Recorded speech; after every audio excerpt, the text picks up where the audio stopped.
credit and how it can help us. It's amazing the information that this man has, right in his head. We've worked together for over 8 years, and I can tell you that credit counseling or credit, restoration, whatever you want to call it, is very difficult. It's one of those things where you really have to trust a person to refer a client to a credit company. And Sharon and I have so much trust and faith in Skylar and his team and what we've dealt with over the years. And I think it's just as important for you to know that these are the people that we're sending our clients, ours, yours and mine, because we're partners in this. And this is who they're going to be working with when they need help with their credit. So it's really good for you to understand who he is, what he can do, and he's going to tell you all about that today. So anyway, enjoy the show. It's going to be good. And I'm sure you'll have a lot of questions. Skylar will help us with those as well as we go along, but we're going to turn it over to you now. Okay? Thanks, Skylar. Thank you, Melissa. Thank you, Sharon. I'm almost blushing. I've never had anybody build me up like that. This is my third Coldwell meeting of the week, so congratulations on being here for the encore presentation. Saved all my best material for today. So, as Melissa had mentioned, my name is Skylar Weitzel. The company I work for is called 360 Credit Consulting. We are based out of Denver, Colorado. So if you're a Raiders fan, I'm a Broncos fan, but I'm going to try and put that aside for now, and hopefully we can still be friends. It might be hard. Yeah. Don't worry, I don't have a lot to brag about with the Broncos. We got a really overpriced quarterback, and now we've got a way overpriced coach. Yeah. So I've been doing credit for almost 10 years now. I never would have thought that after 10 years I would still be as passionate and excited about credit as I am, but the more you learn about it, the more you realize how all of us as consumers are kind of fighting an uphill battle. If we all collectively took all the information we learned about credit in our formal education, put all that together, that would probably equal less time than I've taken so far introducing myself, because nobody learns about credit. I've got a 4-year finance degree from college. I can't remember one professor, one class where we talked about credit for anything more than 2 minutes tops. Coincidentally, I was introduced to credit while I was in college. I was a freshman. I was walking through the student union, going to get something for lunch. Discover Card had a brilliant marketing campaign. They decided to put the most attractive female employee for Discover at that time, posted her up in the student union at a table just like this. One side was beer koozies, one side was mouse pads, and there was a big sign that said free gift with credit card application. And I was like, I can't believe I've been walking around campus with a lukewarm beverage. I definitely need that beer koozie, so let's go ahead and apply for the card. Get to the part of annual income, and I remember this so vividly. It's like it was yesterday, and trust me, I was not in college yesterday. But I get to the annual income part, and I asked the woman, I said, what should I put down here? Because I'm living exclusively off of student loans. I've got a really, really tiny line of credit at the First National Bank of my mom and dad, and it's almost maxed out, so what should I put down? I kid you not, she said, what do you expect to make when you graduate? Now, both my parents have been in sales since I could remember, and even back then, 6 figures was like the goal. Granted, 6 figures is like right above the poverty level these days, if you ask me. But I said, I expect to make 100 grand. And she said, well, you should just go ahead and put that down. So obviously I fell in love. And then I got a $10,000 credit card from Discover, and the rest was downhill for like the next 5 or 10 years while I tried to figure out how to crawl out of credit card debt. Discover did me a solid because after about 6 months, they sent me a $15,000 Discover Platinum card. So I had more thousands of dollars in available credit than I had years on the planet. Really good at charging it, not as good about paying it back, but that's a story for a different day. And that's really when it dawned on me that I think credit card companies have essentially taken page 1 out of the tobacco company's playbook. If you can get a client at 18, you probably have a client for life. I mean, I quit smoking cigarettes 5 years ago, but I have a quick credit card, so I just can't quit them. You know, we're connected, they're like this. So that was my introduction to credit, and I'm gonna dive into some facts and figures. I'm gonna shamelessly plug my company as far as what we do for credit repair, but I really wanna focus on the education because I read a statistic about 6 or 8 months ago. I can't remember where I read it, but I know it was online, so it's gotta be true. Like 70% of first-time homebuyers meet with one of you before they meet with one of them. Meaning, people are falling in love with an open house, they're envisioning their grandkids growing up and playing in the backyard on the swing set. They didn't even have kids yet, let alone grandkids. So that's like how far ahead of the game they are. So my job really is to help educate them, but also arm you with some facts and figures, try and dispel a few of the credit myths out there, take ample time to kick dirt all over Credit Karma, also known as the Zillow of credit scoring. Not that any of you have ever had to explain to a client why your Zestimate's free and an appraisal is $700 or whatever an appraisal goes for these days. So we're gonna dive into this. The one request I would have is, if you have questions, don't wait for me to pause. I firmly believe that I should get paid by the word, and I will prove that very quickly.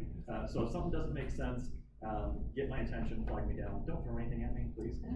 But don't hesitate to interrupt. Yes? I was just practicing. Oh, perfect. So great. I appreciate you. Were you gonna do the same? Nah, I was gonna get actual stress balls. Oh, that's why they're up here and we didn't hand them out. All right, so we're gonna dive into this. Credit consulting, that's basically the credit repair arm of the corporation.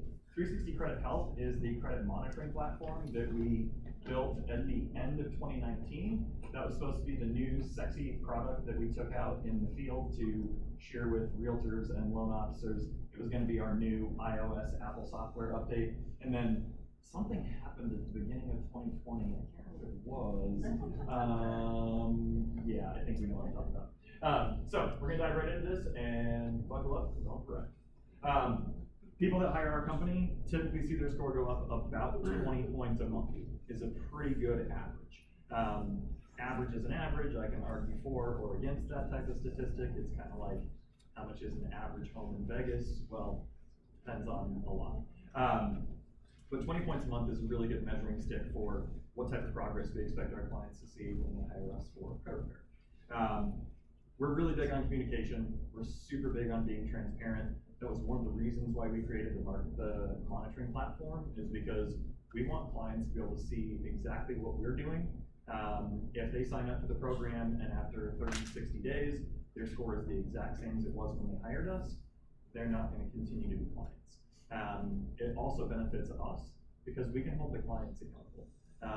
And not that any of you have ever dealt with a client who told you they would do something and then never did it, because I'm sure all your clients are perfect at following instructions. But credit repair clients sometimes need a couple, 2, 3, 50 reminders on what we told them to do in the very beginning. Like, did you open up a secured credit card?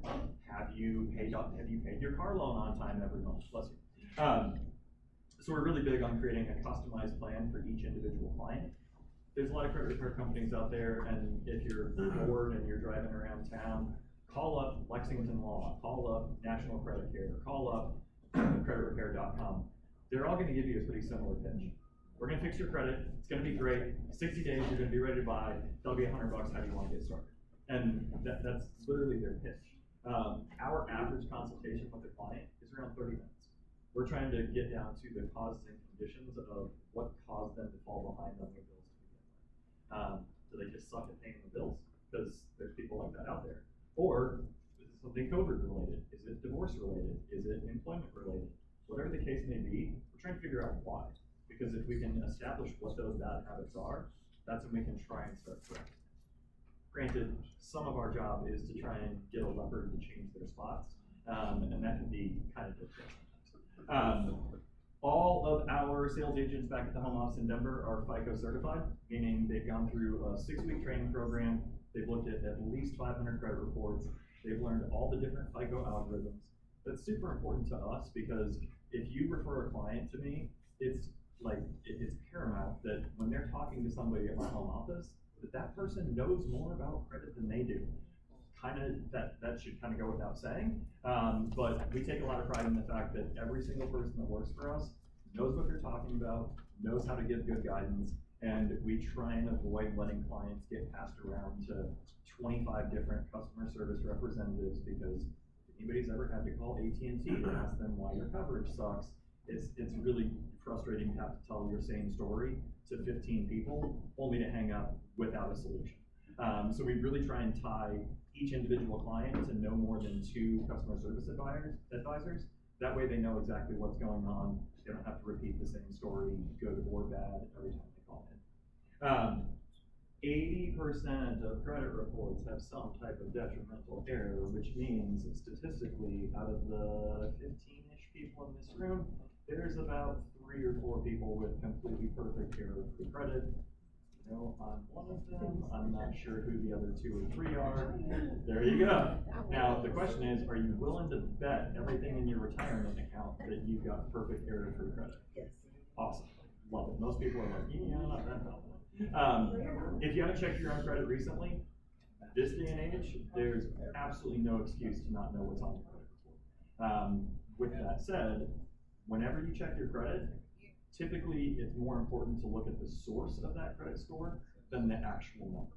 Meaning, if you're applying to borrow money, car, house, credit card, they're gonna be using a FICO scoring algorithm, which is much more specific. It's got a higher degree of scrutiny when it comes to analyzing risk, whereas Vantage scoring models like the Credit Karmas, the Credit Sesames, the freecreditreport.com, the myannualcreditreport.com, going directly to Experian.com and signing up as a consumer, looking at the score at the bottom of your Capital One statement, looking at the score at the bottom of your Wells Fargo checking account statement. Take all those numbers with a grain of salt, because if you're looking at your score for educational purposes, it's almost always going to be higher than if you're pulling your credit for lending purposes. And that's one thing that's really tough to kind of explain to clients, because I know for a fact that Melissa and Sharon used to have better than 20/20 vision, but they've actually suffered retinal damage from clients shoving their Credit Karma score so close to their face, just adamant that I'm a 680, it's right here. And they have to explain, no, you're a 630, because Credit Karma is for people that are looking to buy houses in Fantasyland, along with the Zestimate on what you think that house is worth. So, if you haven't checked your credit, we do free credit consultations for all of our clients, all of our potential referral partners, friends, family, coworkers, neighbors. How do I check my credit? Call me up. Or just shoot me an email. Well, I'll be back in the office tomorrow. I can check it. That lower your credit. No, when you check your own credit for educational purposes, that's referred to as a soft credit inquiry. It will never show up on your credit report. It will never cost you any points. It's only when you're trying to borrow money that a hard inquiry will show up on your credit report. And even then, it's only going to cost 3 or 4 points. Just don't go crazy. I'm sorry, did you say when you look at your credit score on a credit card statement, it's not? No? Because my credit card says look at your FICO score. So if it's a FICO score, is that okay? There's 12 different FICO algorithms. Oh. I've got tin foil in my car. We can all put on pointy hats and talk about what a conspiracy it is that the credit bureaus and the credit card companies I don't know. just don't Because want us you to just said know. FICO is more specific and a higher degree of scrutiny, so. And so Melissa and Sharon and every lender in the country, when they pull credit, they're using FICO 2, 4, and 5. Okay, Those are the so- 3 mortgage-specific algorithms. Okay. If you're applying for a credit card, most credit card companies are using FICO 8 or 9. If you're applying for a car loan, most car dealerships use FICO 7. So, like I said, it's not the score, it's where the score is coming from that is most important. Confused yet? Yeah. Perfect. Well, my job's done here. Have a great day. So, I saw a hand back there. Somebody have questions? Yeah, I did. So when you're talking to a buyer and they say, well, my score is X, and you're saying anything out there that they get free really isn't true, right? They have to come to you in order to really get the true, or go through a full pre-qual with our vendor. Correct. There is one caveat to that, and especially you as not just agents, but also homeowners or potential homeowners. If you, and we will instruct clients to do this when they're getting really close to being ready to go back to their lender. If you go to myfico.com, that's the website, it costs $30, but you can actually see what your mortgage scores will be without having to get a hard credit inquiry like you would if you go to an actual lender. And if you look at FICO 2, 4, and 5 on myfico.com, those are the exact same numbers that Sharon and Melissa will see when they do a hard credit pull for a mortgage. What level? FICO 2, 4, and 5. Like $30. And then just cancel the membership, otherwise they'll pay you $30 a month. Yes. What was 8 and 9 again? 8 and 9 is what most credit card companies use to score credit. And then most car dealerships use FICO 7. And now that you've all got a pretty good understanding of FICO and all the different algorithms, here at the end of the year or early next year, they're rolling out FICO 10T.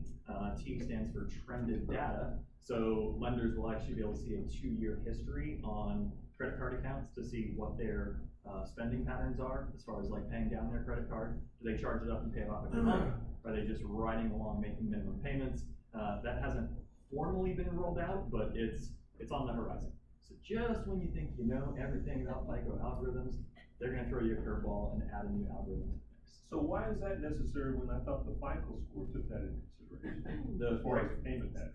Well, it does. It takes payment history into consideration. Yeah. The trended data is really more of a more clear picture for both lenders and underwriters to see, because right now, if you look at a credit report, it's only gonna show current balance on a credit card, limit, and then the last payment date that was made.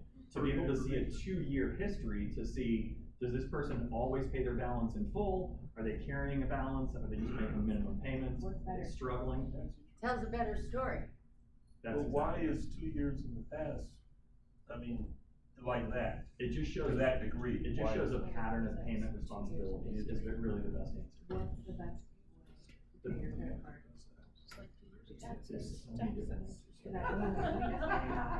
So credit card due dates, like my Capital One credit card is due on the 5th. Capital One reports information to the credit bureaus on the last business day of the previous month. So the best way to pay your credit cards is as soon as you use it. I mean, that's the honest answer. So if you use your card at Kohl's or Macy's, walk right from the cashier over the customer service desk, give them your debit card and pay off the balance that you just put on the credit card. And when people start realizing that, they go, what's the point of using credit cards? Nailed it. Because you're building credit. Because you can't borrow money unless you have the ability to show everybody else that you have the ability to borrow or to pay back money that you borrowed previously. And we're gonna get into the pie chart here in just a second. All of your questions are going to be confused, compounded, and hopefully answered. But number one goal is get clients back to you. That's really our reason for being. We wanna save you time, help you get more transactions, and be just more efficient in the clients that you work with. I know, especially as agents, it's tough not to kind of get like almost emotionally involved in some of the clients that have signed up with you as far as a buyer's agent. Don't fall into the trap of spending time with people who aren't ready to buy in the next 30 to 60 days. Doesn't mean you have to ignore them, but it also doesn't mean that you should freely give them all of your time, because I'm sure you can all attest to the fact that there's always one client that's always available when you call them. They're always available to come by your office. Disregard the fact that it's because they're not really working right now, but they always love talking to you because you're the person that's gonna help them get into a home. And it's only once they get to Sharon and Melissa that you find out, oh, that's why they're always answering my call after one ring. Because they work 2 part-time jobs for 25 hours a week, and why am I spending time on this person? Giving clarity on credit, obviously shrinking that knowledge gap between the Credit Karmas and the FICO algorithms out there. It's a lot of information, and it's very easy for consumers to get confused, especially since they started off going backwards to begin with. Number one focus is getting people mortgage approval, but there are a ton of different ways that anything less than perfect credit will cost you a lot of money. If you look at like assets and liabilities on like the Liberty scales, if you will, take this with a grain of salt, just like your online credit scores. My perspective is very jaded, but I think there's a strong argument to be made that if you've got anything less than perfect credit, you almost can't accumulate assets fast enough to overcome the money that's being stolen from you from your car finance company, your car insurance company, your homeowner's insurance premiums. A lot of employers will pull credit, especially if you work in finance. They want to make sure you're good at managing your own money, Otherwise, they're not gonna feel comfortable letting you handle their money. My wife used to work for a bank back in Denver, and they would pull her credit every year just to make sure that she was doing the right things with our money. There's 4 industries that use credit scoring for risk analysis. Obviously, what pays all of our bills, the mortgage industry. Then you got credit cards, automobiles, and then the insurance companies, as well as the online websites. Those all use those Vantage scoring algorithms, which we'll dive into here in just a second. This is, it's impossible to do a PowerPoint without a pie chart, so here you go. 99 out of 100 questions that you get from clients on why is my credit X, or what can I do to improve my score from Y, or I don't even know the ABCs of credit. Why am I asking you the X, Y, Z answers? 99% of those questions, the answers can be found right here. This is the best visual representation of how a FICO score is actually calculated. First section there, payment history, 35%. If anybody wants this presentation, please just shoot me an email. I'm happy to send it to you. The pie chart is also on the inside of the flyer. I only bring that up because anytime I see somebody pull out their phone during a meeting, I just think of all the pictures of street lights I have on my iPhone, and I have to tell people, no, really, it was the Harvest Moon, I swear. It's not a street light. So if you've got a great resolution on your phone, awesome. If you want this, just shoot me an email. I'm happy to send it to you. Payment history is 35%. I don't remember that poster that we all saw when we were kids, like everything I need to know in life I learned in kindergarten. I think it said pay your bills at the bottom, or at least it should have. If not, they just figured it was implied and you could skip it. Best way to build your credit score, pay your bills on time, don't die. Those are the 2 secrets and the most valuable insight you will ever get on credit. Pay your bills on time, you're gonna have a good credit score, assuming you've got a good variety of credit. With that said, you can pay every single bill on time or early, perfectly, till you're 50 years old, and then you're on vacation, you have your mortgage set up on an auto pay, you don't happen to open the envelope from Truist Home Loan Servicing that told you your escrow balance was short and they had to increase your monthly payment by $9, and since you're out of the country, that auto pay that you got set up to pay your mortgage is now $9 short, and you get a 30-day late on your mortgage, that'll drop your score 100 points, if not more. If that story sounds very specific, it's because a guy I know who I see every morning when I look in the mirror, that exact scenario happened to him. Fortunately, I work for a credit repair company, so I was able to get that payment removed pretty quickly, but you got perfect credit for the majority of your adult life, and one late payment can drop your score 100 points.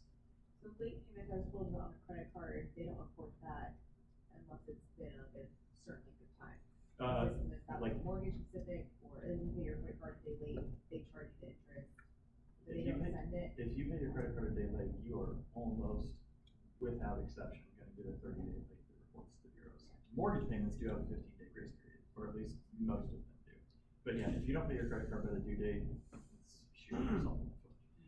The problem is, most credit card companies report 3 to 5 business days before the actual due date. Capital One got fined $40 million back in 2018 because they were reporting 5 days before the due date, and because they're reporting those large balances, they're able to increase that adjustable or variable interest rate from 12 to 23.23%. So if you wait until your due date to make your payment, just know that they've already reported whatever the previous month's balance was to the credit bureaus. And Capital One was so devastated by that. You want to know what they're doing today? What are they doing? Same thing. Every credit card company does the exact same thing, because a $40 million fine is a drop in the bucket compared to the increased revenue they're able to collect by adjusting people's variable interest rate on the credit cards. I hope nobody walked into this meeting today thinking that Capital One has your back, or that. Any of them? No. When my wife and I first got married, we used our Discover card for everything. And when I say everything, I mean everything. If they would accept Discover as a form of payment, I was paying it with Discover. Utilities, cell phone, apartment rent, except the apartment complex wouldn't let me swipe my card, but Discover sent me checks. Does everybody know what a paper check is? I see some younger folks in here. Not like with carbons, but just like a check. And it was supposed to be used for balance transfers. So I could pay off, Visa and put it on my Discover balance.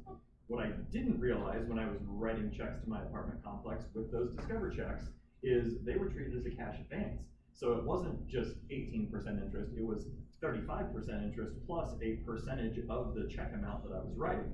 But I found out later, doesn't matter. I'm gonna get a big, huge, fat cashback bonus award. I'm gonna show it to my wife. We're gonna put it on the fridge. We're never gonna argue about money anymore. I was newly married, okay, give me a break. But at the end of the year, $6,300 cashback bonus award. 6,300 reasons why my wife should never challenge my financial wisdom and authority. And she looked at that check and she goes, Anybody ever have a spouse that goes, does that never mean anything good? No, it didn't then. She went and collected the last 12 months of Discover statements to show me that we paid $7,800 in interest to get a $6,300 cashback bonus award. So my 6,300 reasons why I was always gonna be right was overshadowed by her surplus of 1,500 reasons why I'm always gonna be wrong. And the sooner I learned that, the better our marriage went. But back to the pie chart, you can't tell, I'm easily derailed. Payment history is the biggest section, pay your bills, that'll help your score. Second section, amounts owed. It's all about credit cards. If you do not have an open active credit card right now, I'm not gonna ask you to raise your hand, but I'm gonna ask you to write down the website, creditbuildercard.com, because that is the secured credit card company that we send our clients to. They don't pull credit, so there's no hard inquiry. They're pretty much guaranteed to be approved as long as they've got $200 to make that initial deposit. It reports to all 3 credit bureaus, and there's no annual fee. What's that website? Creditbuildercard.com. And do people use that, or it's just to be an open card? So having an open credit card gets you a ticket to the game. Using your credit card is what puts points on the board. Because if you've got an open credit card but you're not building payment history, you're not taking full advantage of what's there to potentially build your score. Now, I've been doing this for a long time. I've met a lot of lenders and a lot of agents that when their clients start talking about credit, without even finding out if it's good or bad, they say, well, just go get a secured credit card and then use it once a month for gas or lunch. 10 years ago, when it didn't cost $100 to fill up my truck, that was a pretty decent idea. Telling somebody who may or may not be super responsible with their money, let alone the credit card's money, asking them to go buy lunch once a month and then pay it off at the end of the month. Sure, a double-double from In-N-Out works just fine for lunch on month 1, but month 2, now they've got refined tastes. They need a 12-ounce filet from Ruth Chris, and the credit card is maxed out. They have Ruth Chris right here, right? Okay, thank you. That would be a super awkward reference. So, amount of, what would you think is the absolute best balance limit ratio on your credit card to maximize your score? You got a $1,000 limit, what should the balance be?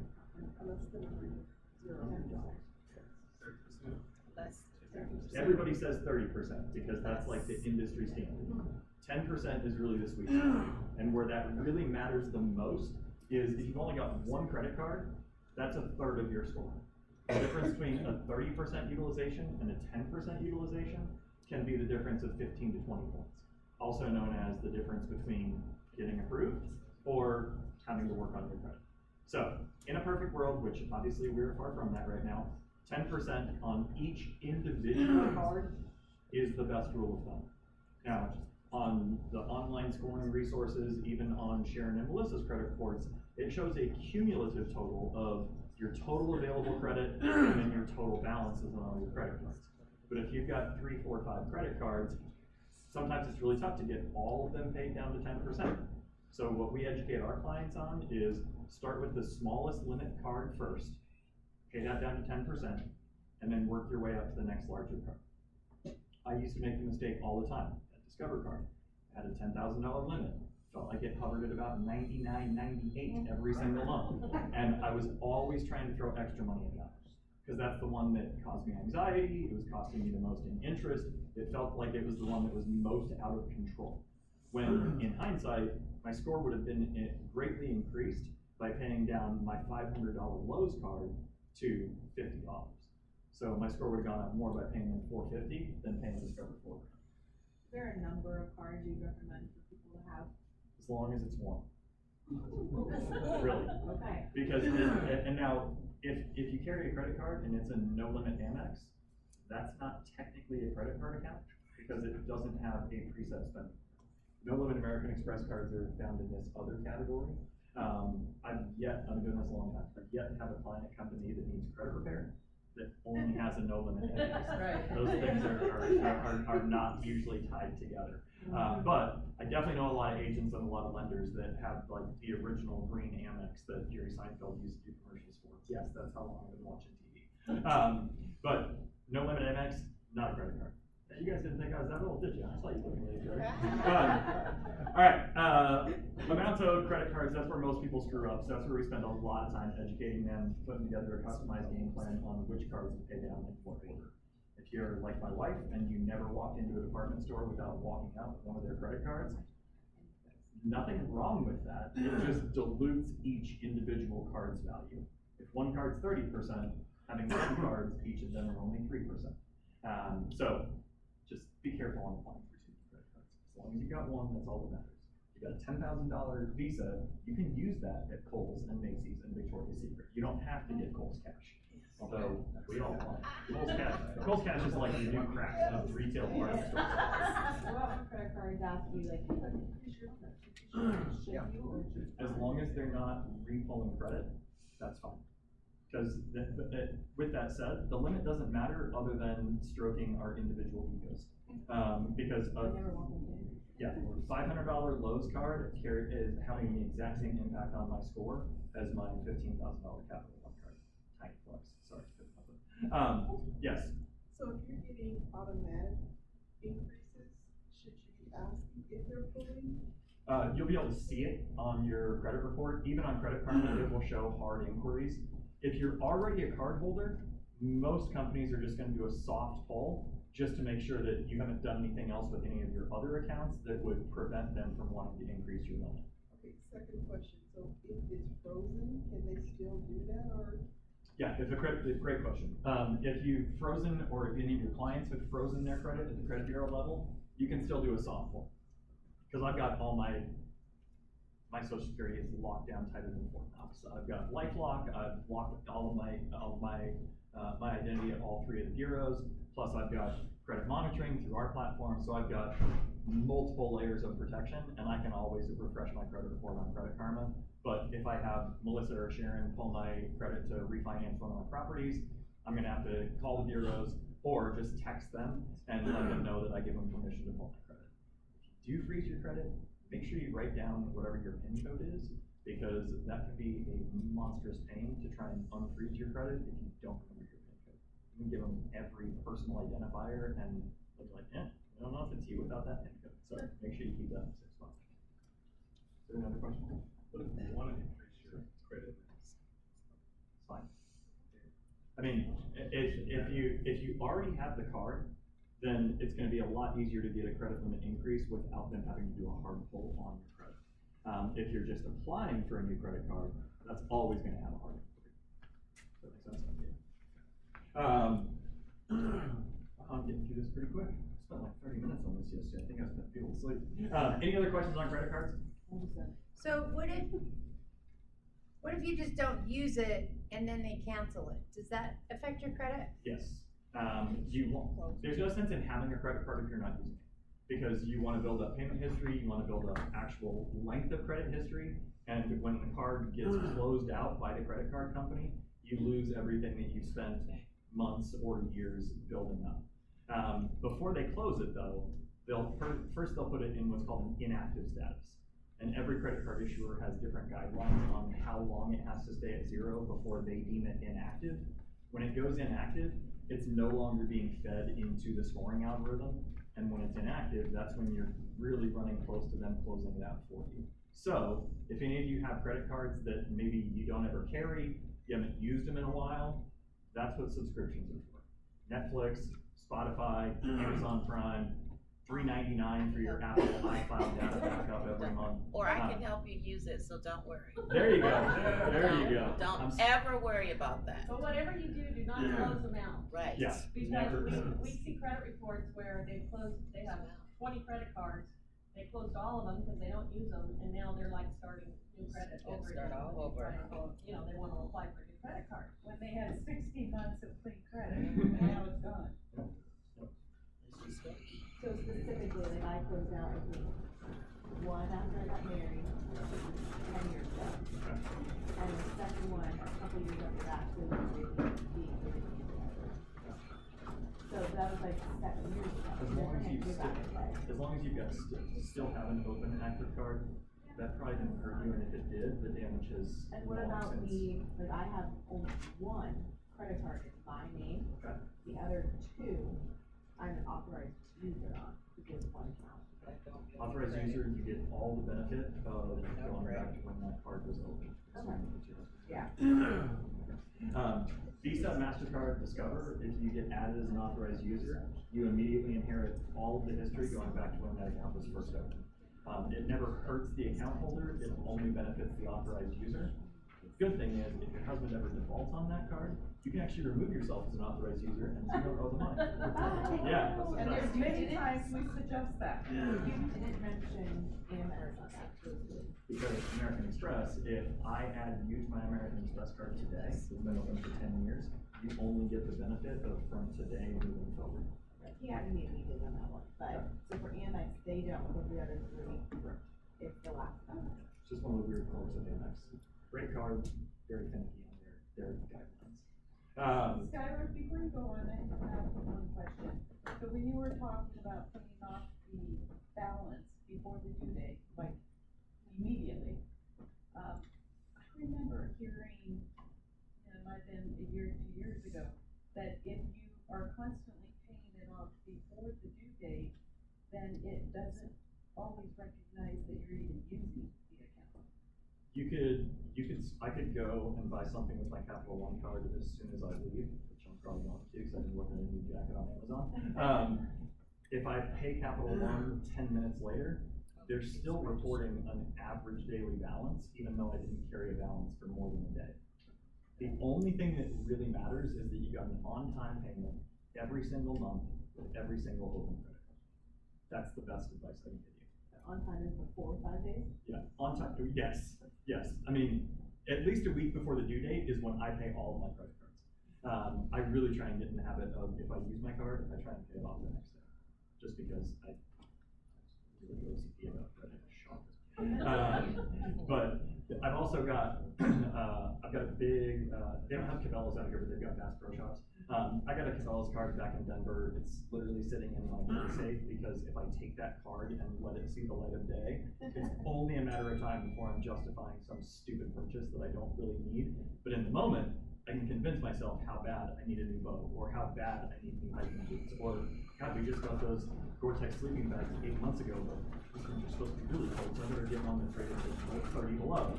You guys want to see those temperatures. But I don't take that card with me because I know it's a recipe for disaster. So for the past 4 years, Cabela's pays my Netflix bill. Every day, it's every month, same day of the month, same amount. If they hit Cabela's for $20, I pay Cabela's off 3 days later. Perfect payment history for 4 years. The only time that card's ever been outside is when the post office delivered it to me. That's it. That's because I know my weaknesses. I know what I'm really bad at. And that's what we're trying to identify for clients. What are your bad habits, and how can we take the bullets out of the gun so you don't shoot yourself in the foot? Plain and simple. These next 3 sections are pretty small, so I'm going to rip through them quickly, but put new credit, length of credit history, and credit mix together, just as important as payment history. Credit mix, you just want to see a good diversification of different types of accounts. If we see a client that has 4 car loans and no credit cards, we want to start building up that revolving payment history. They've got 4 credit cards and no car loans, no student loans, and no mortgage. We've got creditbuildercard.com to establish revolving credit history. And then some of you might have seen commercials for a company called Self. The website for them is self.inc. And Self is become really popular since COVID. A lot of banks and credit unions have started offering this as well, but Self is the only one that like, actively promotes it. It's essentially a hybrid between a savings account and a certificate of deposit. So both my kids have Self accounts. They're also authorized users on my credit cards. But Self is really great because you go and for as little as $25 a month, you sign up for their program. It's either 12 months or 24 months. Every month you deposit $25 into a savings account. They report that to the credit bureaus as though you're paying back a loan at $25 a month. So for people that are like credit ghosts or super young and don't have established credit, we can guarantee them a secured credit card as well as building up installment loan history, which are 2 of the 4 pieces. Would that be something that you should do for your young children? And is there an age on that? I think you have to be 18 for Self, but I had both my kids on my credit cards as an authorized user when they were like 14. Okay. They just didn't know about it. So like that would be something to help your like younger than 10 kids do it. They should have one. But if they're thinking, yeah, go get a job before I add you. You're 10 already. What are you doing? Authorized users, I certainly encourage if you've got kids, add them as an authorized user because it'll give them a little bit of a head start. And then when they go to get a car at 18, they could easily be in the high 6s or low 7s, even if they've never established growth of their own. So with Self, they're not actually borrowing money, but they're Self is reporting the behavior. Correct. And it literally functions as a savings account. So at the end of those 12 months, you can withdraw those funds minus a small fee, but they also give you interest on those deposits. So if you're doing $25 a month for 12 months, you're gonna get all that money back plus a little bit extra. So, and it's great because there's no risk and it's almost like a bonus savings account. Rainy day fund. And it's building a really good plan. Yep. Length of credit history, authorized user, great way to manufacture credit history. Taking inactive credit cards out of that inactive status and making a small purchase. Care Credit, a lot of people have, if you've ever been to the dentist, you've seen the Care Credit flyer. Care Credit is one of the best credit cards in respect to, they'll let you keep that card at a 0 balance for like up to 3 years before they decide to close it out. But it's also not the type of card you can use for everyday purchases. You can use it at the dentist, the eye doctor, Medical, The vet takes it too. yeah. Dog, I was gonna say dogs and implants. plastic surgery. But if that's inactive, I actually had a client about a week ago. He was at a 635, needed to get to 640 for down payment assistance. I'm going through the report, talking about how we can help remove the collections, remove the late payments. And then on like page 5 of the report, there was a Care credit card that had been opened back in 2015. It was inactive. I asked him, what about this Care credit card? Why did you have to get that? And he gave me a really sad story about how his dog had eaten like 3 pounds of chocolate and had to go get emergency GI surgery for the dog. Card had been inactive for 2.5 years. I asked him, how's the dog? Dog's fine, made a full recovery. Do you give your dog heartworm prevention medication? Yes, they do. Instead of paying $70 for a 6-month supply on Chewy.com, I told them next month, go to your vet, give them your ID, give them your social. They're gonna be able to pull up your account information through Care Credit, charge 1 month of heartworm medication, because that'll reactivate that Care credit card. His score only went up 9 points, but he was above 640, qualified for down payment assistance, didn't have to hire me, sang my praises to everybody that would listen, and everybody loves a nice ego stroke every now and then, and it was perfect for me on that day. Wow, you're good. Didn't have to hire me, didn't have to pay me a fee, paid a little bit of money for Care Credit to get that heartworm medication, but qualified for down payment assistance, and I think he's out shopping right now. So, moving along, credit mix. We just want to see people with at least 1 credit card, 1 installment loan, and then obviously on their way to getting a mortgage in the current world. Well, a lot of you are asking, Skylar, how do you fix credit? Is that what you were going to ask? Exactly. Oh not. my gosh, we are on the same page. Exactly not. What is your actual question? My question is, okay, so you said revolving and install. Mhm. Give an example of install. Anything with a fixed monthly payment. Student Like loan, mortgage, that car kind of loan, stuff. Okay. mortgage. Yep. And the reason why you get way more points from a credit card than you would from an installment loan You could be financing a Mercedes G-Wagon with a $8,000 a month payment. That's not gonna benefit your score as much as responsibly managing a $300 secured credit card. Because that Mercedes payment is always the exact same every single month for 60 months. Whereas the credit card, that payment's always gonna vary. So even though logically you would think, well, an $8,000 a month car payment, that should help my credit more than a $30 payment to Home Depot or Victoria's Secret. Not the case. That's why credit cards are such a big piece of the pie. Great question. Anybody else? All right. Now, who's asking, how do you guys fix credit? So, if you can't go to sleep tonight, Google Fair Credit Reporting Act. It will put you out faster than an Ambien. But Fair Credit Reporting Act basically says every single item on a credit report has to be 100% accurate, 100% complete, 100% verifiable. So, what we do is we're trying to overwhelm the credit bureaus with requests for documentation without making it abundantly obvious that we're trying to overwhelm the credit bureaus with requests for documentation. Very subtle on that. But removing erroneous information is like misspelled names, duplicate accounts, son's stuff is showing up on dad's credit report or vice versa. Kids don't usually argue or get upset when they're benefiting from their parents' good credit, but parents get really mad when they are not benefiting from their kid not making their car payment on time. I've said this 1,000 times and I don't follow my advice, so please some of you take it.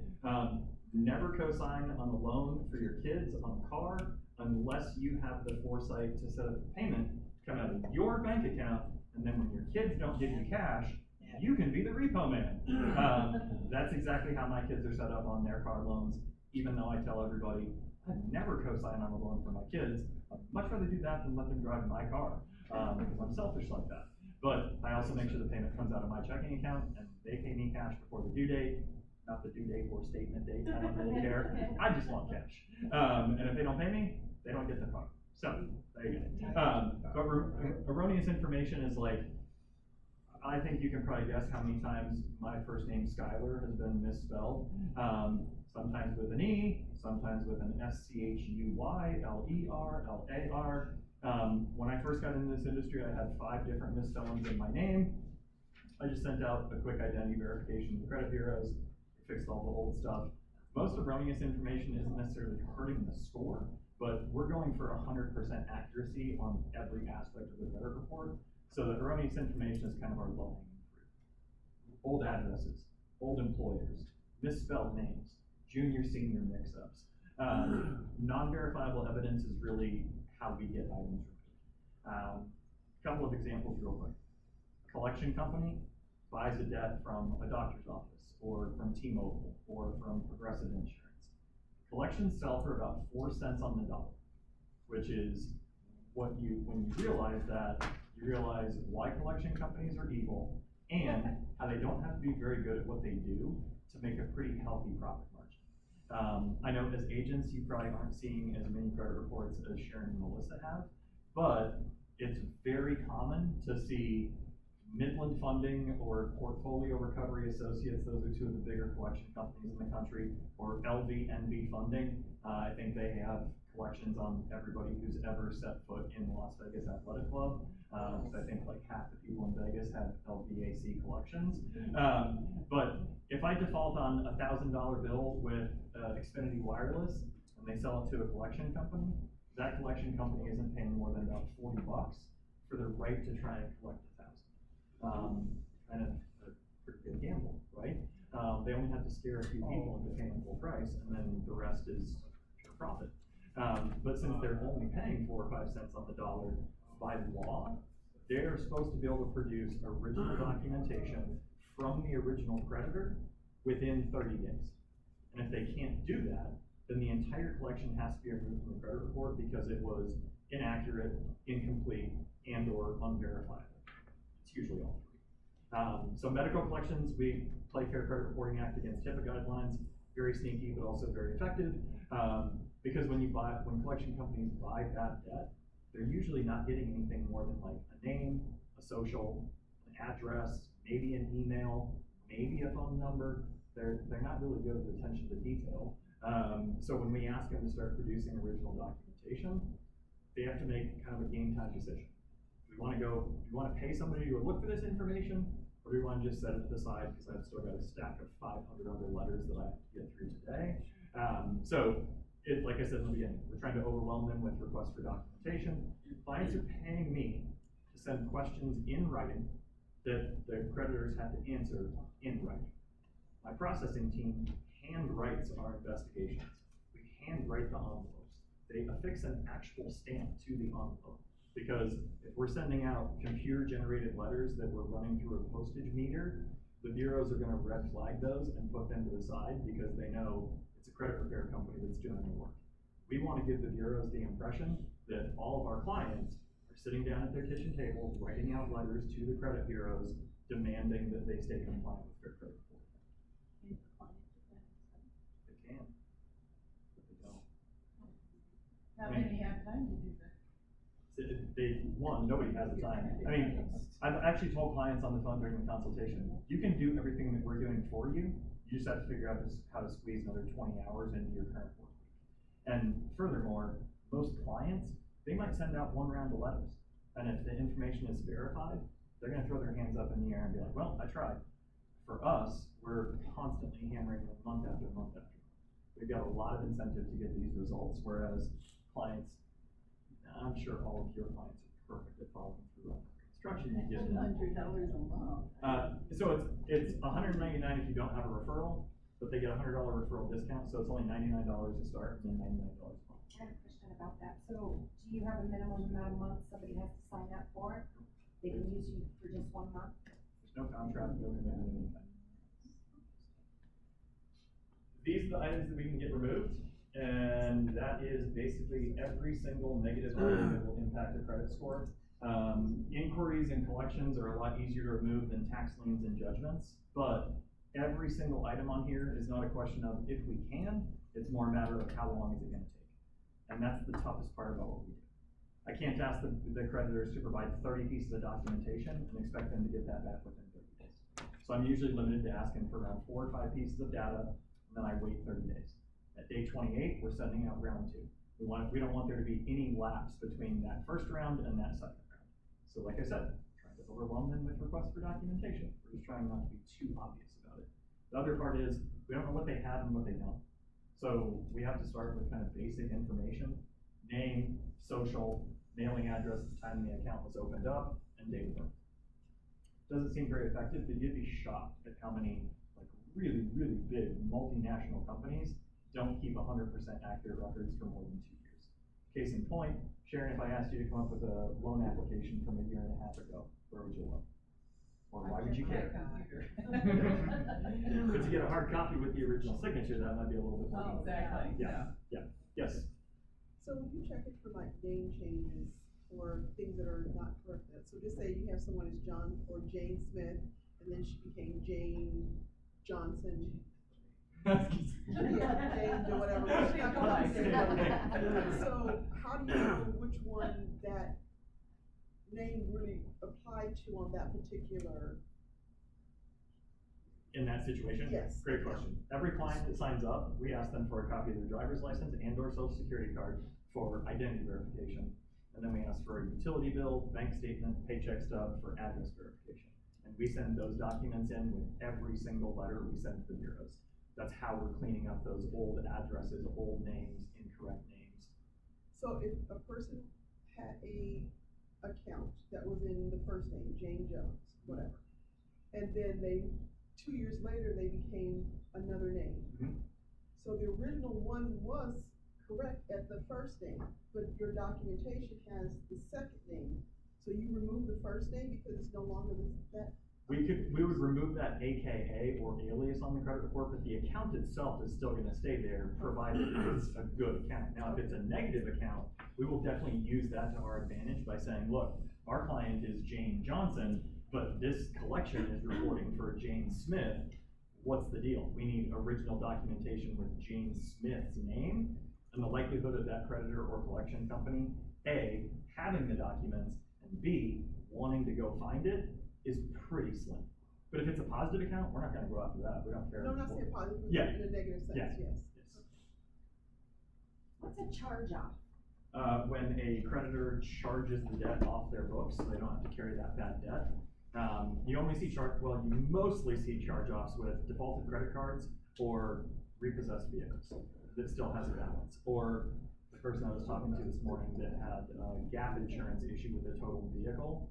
Oftentimes, charge-off is just by definition, the creditor charges that debt off their books, just for accounting purposes. And charge-off verbiage on the credit report tanks the score, just because it shows that you defaulted on the debt. That's your question. Okay. What's a DK? I was just about to say, ask the ex-president. Bankruptcy. So bankruptcy-related items like so when if you file bankruptcy, you've got 8 credit cards that are under that bankruptcy umbrella. We also want to remove all those discharged credit card accounts underneath that bankruptcy. That's the question. I have one last question. That's it, one more to cut off. Okay, that's fine. So this happens sometimes. So you have people back in the day who would use their children to pay electric bills and this, that, and the other, and cable. When you say back in the day, you mean like now still? Yeah. I didn't know you still did. I was gonna say, I don't So how, that's considered identity fraud, correct? Or how does that, is that something easy? Because a kid at the age of 5 having a, Cox account or something, smiling. I see that more than I wish I did. Again, we're gonna ask for that 5-year-old's original signature on that Cox Communications agreement, which is probably gonna be in crayon. But yeah, that's actually, that happens more than you would think. And identity theft has actually increased 40% since COVID. Stick people at home, they're always thinking of creative ways to make money, even if it has to be under somebody else's system. Very, very simple. This is the scare the hell out of you and force you to let me pull your credit report slide. You ever done business with any of these companies? Yeah, terrifying.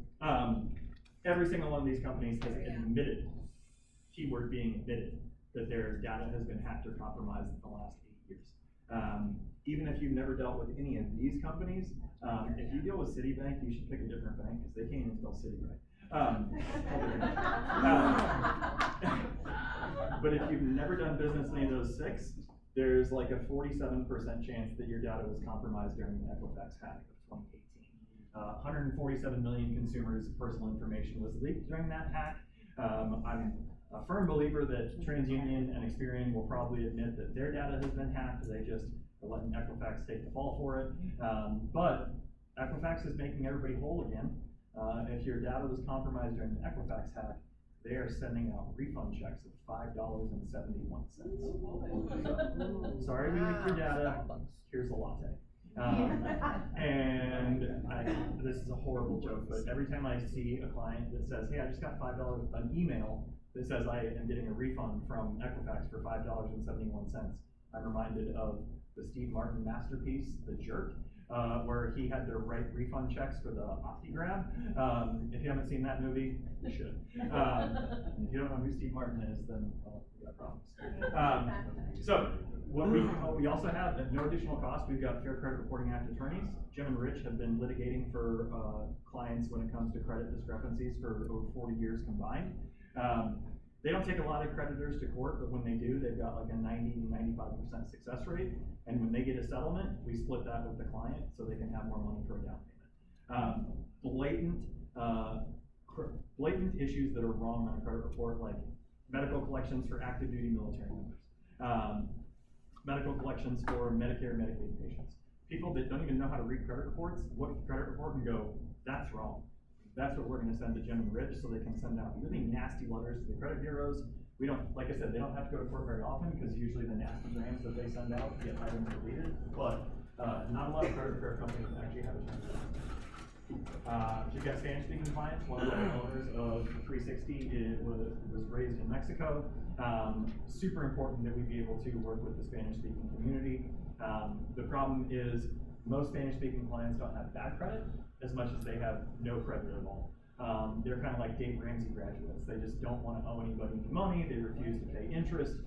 Anybody who tells you they don't pay interest, make sure you don't tell them where their mortgage payment's going for the first 5 years of their life.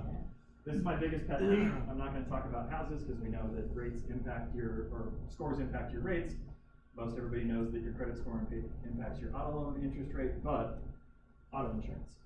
49 states, the exception being California, when you apply for an insurance policy, homeowners, auto, you name it, they're pulling your credit, and your premiums are based just as much off of your credit score as it is your driving record. If, because they're the 6th biggest economy in the world, and that's the one thing that they don't regulate. Can't flush a toilet without a permit, but they also can't give credit for fractions. So, if you're a 720 and I'm a 620, we drive the exact same car, and we can fender bender at Starbucks. The insurance companies are going to assume that because you're a 720, you're better with your money, you're more responsible, you're gonna be able to pay out of pocket for the damages. If I'm a 620 or below, they pretty much know for a fact that I'm just gonna pay my deductible and let the insurance company cover the rest of the damage. So on average, same car, same driving record, same insurance company, same insurance rep, I'm gonna pay $150 a month, you're gonna pay $75. So it doesn't seem like a lot until you realize it's $4,500 over the life of that 5-year loan. And I'm a 2-vehicle household, so it's actually $9,000. So it's not what you were able to do with that $9,000, it's what I wasn't able to do. Stocks, bonds, IRAs, 401ks, or something really consistent and conservative like Bitcoin. Kidding, okay. How about when you have a 17 or an 18-year-old driver and you're paying an arm and a leg of their car insurance, if they have credit established, will that help lower their rate? No, especially if you have 2 boys. Very true. Take where they do Yeah, that. right now, my Right. is 19, and my insurance, my license, my insurance went from Yeah, $200 a month ridiculous, for but I 3 thought vehicles they and have an a- RV. Because we're establishing credit too, so I thought if And the they problem had a is, good score already, it would insurance help, you know? companies don't report payments to the credit bureaus, because they have a negative reporting contract. All my on-time payments with Allstate car insurance never shows up on my credit report. The only time Allstate's ever gonna show up on my credit report is if I default on my policy and they send me to collections. Isn't that sweet of them? So these are some of the resources that clients get through that credit monitoring platform. They can put together a monthly budget. They can see how their score will go up or down by charging up or paying down credit cards. I think one of the biggest benefits, they get $1 million in fraud and identity protection that covers their entire household. So if one person in the household signs up, that protection carries over to spouses, children, anybody in that who lives at that same address. Is that separate from the Nope. repair? It's all included, as far as the fee goes. Scoremaster, this is just a breakdown on, they can basically slide that bar left or right, see how much their score will go up or down by paying off or charging up credit cards. We definitely live in a swipe left or swipe right society right now, so they get access to Privacy Master, which scans the internet to see if any of their personal information is being misused, and they can just swipe left and get rid of it. This is what we send out for our referral partners, monthly pipeline reports showing you who you've referred, whether or not they've signed up, when they're gonna be ready. We don't wanna overwhelm you with daily or weekly updates just on the first of the month. This is how your clients are looking, and this is when they're gonna be ready. And then the fee structure, if you don't have a referral from a lender, a realtor, or a current client, it's $199. I've never seen anybody pay full price because we are 100% referral based. But by building in that $100 referral discount, one, making the clients feel like they're getting a deal. 2, we're trying to give them the impression that you somehow are incentivized for their success. And 3, a lot of people with bad credit only get bad credit because they're a sucker for a 50% off sale anyway. So we're playing to their weaknesses and trying to make you look that much better, because holy cow, your agent authorized a $100 discount for you to get started in the program. They must really want you to get into that house. We're gonna lay like multiple layers of cheesiness on that just to make them really feel like you're personally invested. And then if you have a client, you wanna refer to me, I would recommend checking with Sharon and Melissa first, because they can kind of get a little bit further into the credit like specific situation. And then if they need credit repair, they're obviously gonna send them over to me. But we all live in a referral-based business. None of you ever gets excited when somebody says, hey, I gave your number out to a bunch of people, let me know when they buy. Like, cool, that was literally the least you could do. None of us make money waiting for our phone to ring. So if you have a client, either get them to Sharon and Melissa, or send me their name and phone number, and then God, who's that good looking guy? Oh my God, I'm wearing the same shirt. This is awesome. I should probably get rid of this one. I swear I've cleaned it since we took that picture. This didn't happen day before yesterday or yesterday. So this is Grace. She works back at the home office. She is the definition of a work spouse. Just don't tell my wife or her husband, because then we get deep crap. But Grace never travels. She's always in the office. She's chained to her desk. I throw her red meat every couple of days to keep her satisfied. I'm kidding. She's awesome. She's been with the company for about 4 or 5 years. So if I'm traveling, if I'm on a plane, if I'm doing a presentation, I'm not going to answer your call because that would be rude. But Grace is always available. The one request I do have is, I know everybody has their cell phones with them right now. Grab your phone, put in that number, shoot me a quick text. All I would like is your name and your email address. Selfishly, I don't like letting calls go to voicemail if I can avoid it, and if I see an actual name pop up on my caller ID, I'm much more likely to answer it and provide you with whatever support you need. But also, want your email address, because I'm gonna spam the hell out of you. Kidding. We send out weekly credit tips that have really, really good content. Last week's credit tip was about the new medical collection guidelines. All of us need content. You crave it, you need it, you want it. Feel free to take it, share it, post it on social media, whatever the case may be. If you can't see that number, it's 720-459-6331. I'll save your number. If you have any questions, trust me when I tell you, there is no such thing as a dumb credit question. And if there was, I can also promise you that I've been asked that same question at least 100 times. So don't ever hesitate to call, text, email. I'm here to help you. I'm here to help your clients. I'm here to solidify the relationship you have with Sharon and Melissa. Anything credit related, I just want a chance to help. So with that, I'm 10 minutes past my time, but I didn't see anybody looking at their watch wanting to leave, so hopefully you all learned something. Yes. And if you have questions after the fact, please, I'd be happy to talk about your situation, your spouse, your neighbors, clients. So there's like a range of like bad, good, whatever credit. Like, where do you want, you trying to get that stuff, where should you be? 720 is, in my opinion, is kind of the gold standard. Once you're above 720, you're not, you don't have to worry about not getting the best interest rate on that. Well, they just made an with a few exceptions. Yeah, and Fannie and Freddie Mac just come out with new loan level adjustment pricing. So now you have to be a 780. Holy For what? smokes. To not get hit with a little bit of a points for anything under 780. You're gonna pay like from 740 to 780, it's a quarter point. I mean, they're actually charging more to the higher FICO right now. What? Because the lower, they can do it because can't control it. They're trying to give more incentive for people that have less than perfect credit. Less than perfect And well, credit. they're getting less loans, and so they need to make more money on the loans they're getting. So now our goal is to get you to 780 or higher.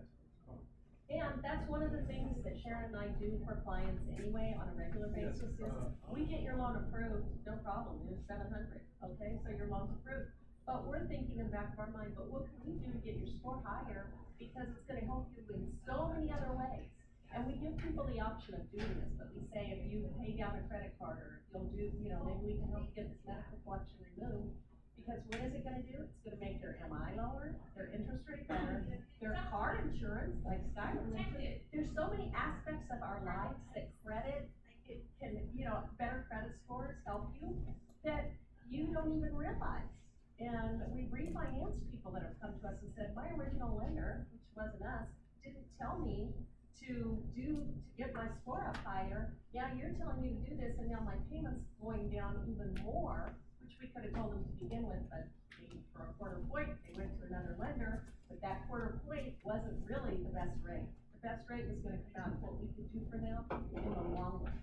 And so that's what is important to keep in mind, is that we're constantly looking for ways to help the buyers for their life, not just for this moment in time. And once again, it goes back to service, but,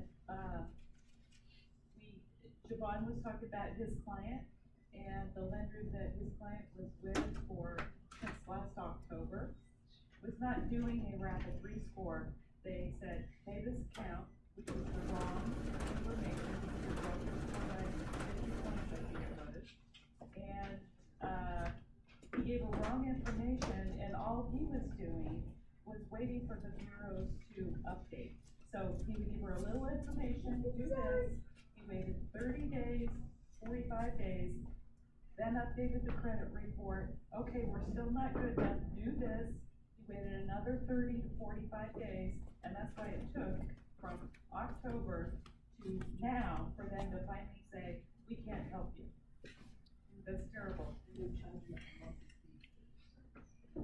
No, this is a lender that advised the client. Telling them how to do this. Completely incorrect. credit repair. No. Oh, wait. Credit repair companies too many damage people. You know, it costs you $100 to get your credit right, but So if you remember nothing else, cash is king, credit's the queen. No, that's good. thank you, Write that Scott. down. Great job. Yeah. Thank you. Thank you. Oh. And I love the show.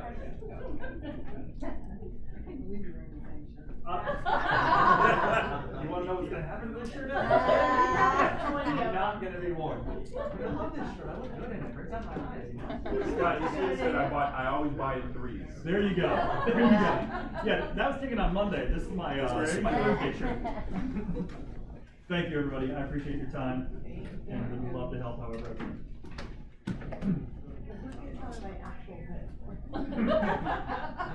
Two, 4, 5, FICO. I don't even know. It said 508 on my Amex. I don't even know mine. Like, I mean, I do, but anytime anybody asks me what my credit score is, as much as I love answering questions, I have to ask them who wants that. I mean, it's always different. Yeah.